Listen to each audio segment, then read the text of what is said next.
l'écriture est finie. L'écriture est finie, ça veut dire de toute façon, dès qu'il y a inscription, il y a nécessairement sélection, par conséquent, effacement, censure, exclusion. Et quoi que je dise maintenant de l'écriture, de ce thème, comme vous disiez, de l'écriture, qui m'a occupé de façon un peu privilégiée de toute ma vie, si on peut dire, depuis que j'écris. C'est la question de l'écriture qui travaille ce que j'écris. Quoi que je dise ici, maintenant, dans un temps si bref et dans ce décor un peu étrange et artificiel, ce sera sélectif et fini, et par conséquent autant marqué par l'exclusion, par le silence, par le non-dit, que par ce que je dirais.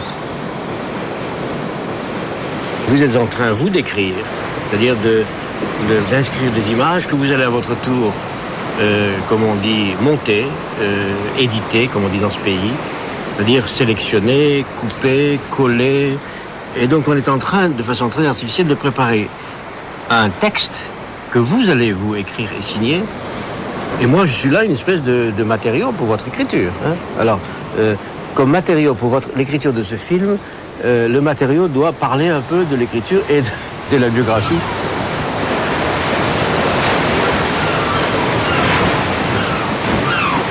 J'ai pu, dans un contexte très déterminé, dire que j'écrivais pour rechercher une identité. Moi, j'ai plutôt été intéressé par ce qui rend impossible l'identité, par la perte de l'identité. Et quand, dans Chère Confession ou dans le monolinguisme de l'autre, j'ai parlé d'une autobiographie impossible, parce que, au sens classique du terme, parce que l'autobiographie, au sens classique du terme, implique au moins que le jeu sait qui il est, s'identifie avant d'écrire ou suppose une certaine identité, la possibilité de dire « je » dans une certaine langue est en effet liée à la possibilité d'écrire en général.